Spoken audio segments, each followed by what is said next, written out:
Welcome back to the channel, DeFi I want to tell you something that really is concerning me. I'm in Costa Rica. I flew down to do some filming. I'm going to do some filming, like I've shared with you in the past too, in other videos. I'm going to do some filming on the results of mass migration and illegal migration. Costa Rica is a melting pot for that. And you'll see just what that builds up. So we're here to do some filming on the results of what comes from this unvetted type of migration or immigration.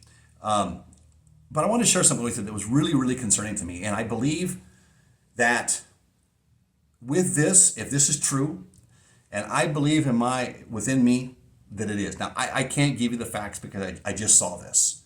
And so I'll start investigating it more now. But I'm hoping Tim Pool, I'm hoping others out there, Crowder, as well as others that are supporting the conservative movement, will pick this up and investigate it. Those that have better means to be able to dig this deeper in better context to find out if this is true or not. And I didn't hear this from anybody else. This is what I saw with my own two eyes yesterday flying down here. I'm just going to give you a little story here and explain to you why I think that Donald Trump or any conservative won't win and will never win again a presidential election.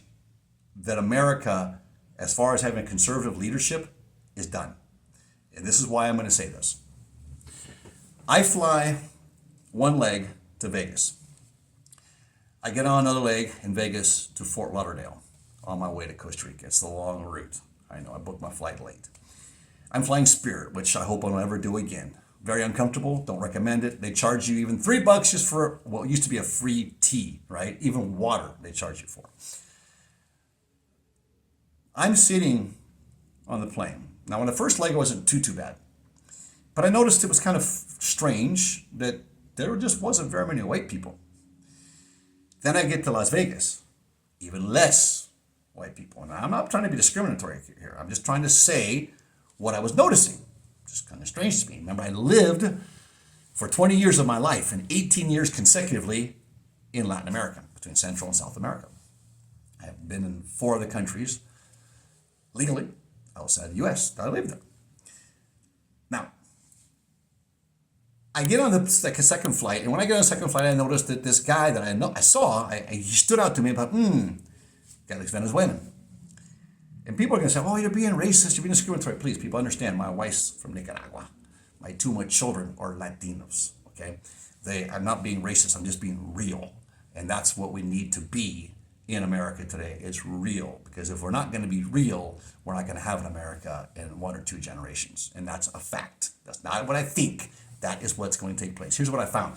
I'm sitting there and I notice this guy off my first flight get on a second flight. That's strange. Okay. Very Venezuelan, but he looked like he was trying to hide the fact he's Venezuelan. Like he has longer hair and is kind of up and has all of his tattoos. But he got on the plane, sat down, wasn't really talking much, just doing nothing bad. Couldn't speak a lick of English.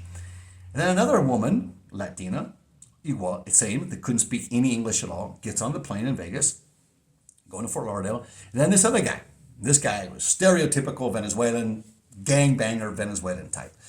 But he looked military, which kind of was strange to me. The short hair, everything. And I was watching him. He's sitting next to me. We both had aisle seats. And he's sitting next to me. And I was kind of looking over at who he was talking to on the phone. Another young man who looked very military.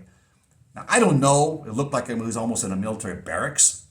I don't know that for a fact. So I can't even say that. But I don't even know if this guy was military or not. Can't say that. But he was about 22, 23 years old. Good health. Young, strong, military type physique. But he had that Venezuelan tattoo and he had that strong Venezuelan accent. And his English was very poor, if very little. In fact, when I finally tried to talk to him and start a conversation, his was very military. Sir, yes, sir, that kind of thing, right? But even that was broken and couldn't even come out clearly in English. Here's the part that bothered me. He whipped out an American passport. I know this guy's not American. I've lived enough in Latin America. My ex-wife was Colombian. And I just wanted to say this little thing, right? My ex-wife's Colombian. And she never lived in America. She came enough to America, but just living with me and my kids. She's from Medellin, Colombia. A very strong Medellin accent. Very proud of that accent from Medellin. She lost it.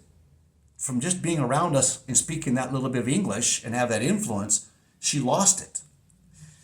This guy did not have any lack of his Venezuelan accent. He was just dead on his Venezuelan accent.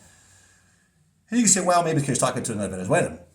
Could be, but even my ex-wife, when she would speak to other people from Medellin, though she would try to get back her accent, she would actually comment, well, I'm having a hard time with my accent. I can't get it back. I'm losing it.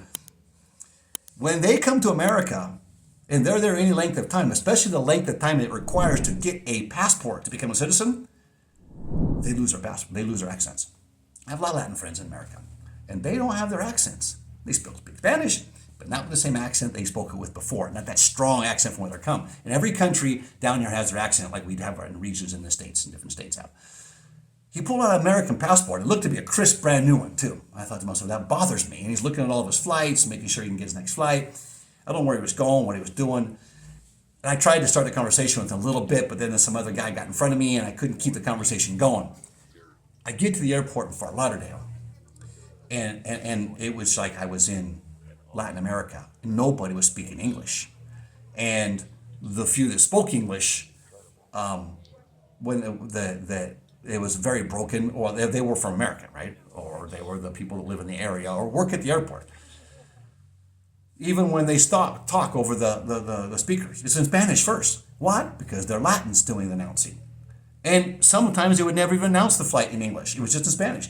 In Miami years ago, I ran into that, and it really bothered me. And I filed some complaints on that, or I voiced some complaints on that to people in charge at the time. And that was about the time we had this argument over, is English the official language of the United States? Well, it is, and people need to understand that that's the language that we speak. I get to Costa Rica, and I go into the foreigner line, and let me tell you something that bothered me. I'm in the foreigner line with about 200 other Latins in the foreigner line. Okay, fine, they're coming from other countries. I get that, and they are coming from other countries. They flew in from all over the place, different countries down here. Every one of them had an American passport. The actual local line was very small, went right through. All these Latinos had American passports. There were kids. There were a San Juan group, and that's a dance group, and they travel around, and San Juan's kind of a Latin celebration. They celebrate and so forth. There were a group of about 50 of these kids, and every one of them had an American passport. And it was often enough, they were all pulling it out and looking at their picture and their passport, right? It was new to them.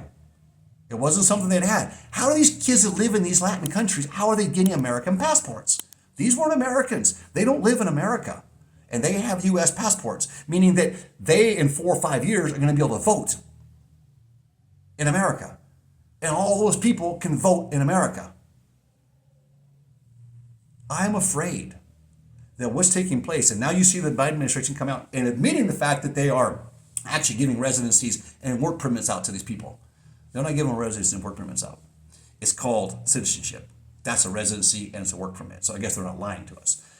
That's the shadow campaign. And I am sending out an alert to everybody. Please investigate this. I'm not saying it's a fact, but I'm a pretty good judge of these people. And what I saw, you cannot take circumstantial evidence and just throw out the window. Circumstantial evidence is enough to convict somebody of the death penalty. And what I saw, I've never seen before in all my travels all over Latin America. And I've traveled all over the place and in the world. And I've never seen this before. Never seen so many American passports in the hands of foreigners, especially Latins, that don't speak any English at all and that don't live there. And they're still in their culture. Now, if this Venezuelan maybe lives in America with other Venezuelans in their culture, they are not trying to simulate whatsoever. And that is a threat to our culture and a threat to our republic. Because we are a republic. We're not a democracy.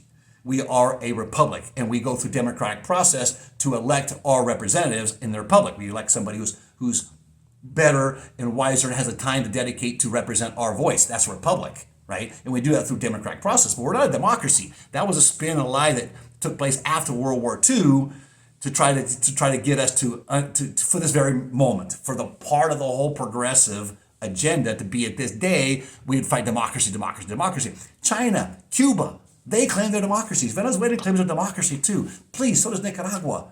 There's nothing democratic about them at all. So don't get confused with the lies you're hearing on CNN yesterday, trying to go out there and find some MAGA supporters that don't know the difference between a republic and democracy. I encourage all of us to educate ourselves on what that is, because we're being deceived there. Here's my concern. They're going to citizen or create citizens that don't care about the Constitution, that just want the money. They're not coming for freedom because they already got enough freedoms here. That's already been established. They feel free here. They're not under, maybe Venezuela's not, but the Mexican country, they could just go right into Ecuador as they did, and they're free. But that wasn't enough for them because they don't want to go to work. They want things given to them, most of them. And they stand on the street corners and they ask for money. And now I was talking to my niece the other day, and she works for a legal firm, and she says, oh yeah, a lot of the people out there in the streets, they're working off their debt that they've got to pay, and we're filing lawsuits and so forth against these cartels here for these poor people that are victims because of this debt. No, they're not victims. They know what they did. They came in here illegal. They're illegal, and they negotiate with people that are more illegal than them to get in here, and they got to pay their debt. If they're not going to pay their debt to them, you think they're going to pay their debt to the government or pay their taxes here? They're not going to pay their way. They're just going to take that and suck from that. Now, my wife's Latin, so I'm not anti-immigration, but I do think we should issue a moratorium on immigration right now. I think we should stop everything right now, shut those borders down, and start vetting. Then we can vet those that come in. Now, if you're married, so forth, you got time and history, come, right? You want to come build up America? Come. But these people aren't coming to build up. And I have to tell you right now that I think that what's going to happen, Donald Trump doesn't have a chance because the people who are going to vote aren't going to be Americans voting. There are foreigners being voted. They're going to be voting. And that's a great concern. Not only are they going to get the numbers in representation now in Congress, right? But they're also going to be able to vote. And that's what I think this administration is doing. I saw the passports, you guys. I've got pictures. I'll put them in here. Putting them in. And let's go through. Let's look at some of the videos. Let's look at the video I got yesterday in the airport. I had to kind of sneak and take it because they don't like you videoing in immigration. You know that? And I've got, so you can see the youth with the American passports, and you can hear them talking Spanish. And they're very strong in their accents, Spanish, by the way. And that, I'll show you also the picture of the Venezuelan that was sitting there on the plane. And you decide for yourselves if this is something that maybe is a problem or not. But I'm telling you, I really strongly, 98% of me in my bones tells me, 99% of me tells me that it is what's happening. They are giving them passports. Let's take a look at these videos. Right, take a look at the videos and the pictures. And then give me your likes and comments down below. And do me a favor, subscribe. We're here in Costa Rica. I'm going to show you also the results of illegal immigration and mass immigration and what that does. Everybody thinks Costa Rica is a beautiful country, but you don't see the other side of it. They kind of contain that in other areas. Some people do. Some Americans that come down here a lot, they know where to go. They go there for that purpose, for that dirty life. It's sad, but the child trafficking here is horrendous. Now, let's take a look at these and let's get back. All right, so there you can see the Venezuelan on the plane, right? His tattoos and so forth, the military look. You may say, oh, he doesn't look military. He looks military to me. He looks seasoned military, like he's been in the military for at least all his boot camp and so forth. And I don't know where he was headed. I know Fort Lauderdale is a hub for a lot of cheaper airlines to go back down to Latin America if he was going to go home for a while or what. But he was not an American citizen, I'm going to tell you right now. None of those people were there in that row. And these people I saw in the line holding American passports are not American citizens, and they didn't come from America. They came from other countries. Now, give me your comments down below. What do you think? Am I all wet? Am I wrong in this? I know I'm not.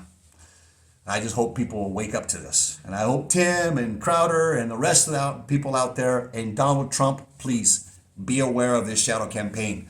They're going to an extreme, but they're just giving out passports now. We'll never have a conservative leader again at this rate. And that really concerns me because I'm willing to give my life for prison or death, if be, righteously so, to defend freedom for my children and my grandchildren and my posterity, as my forefathers did.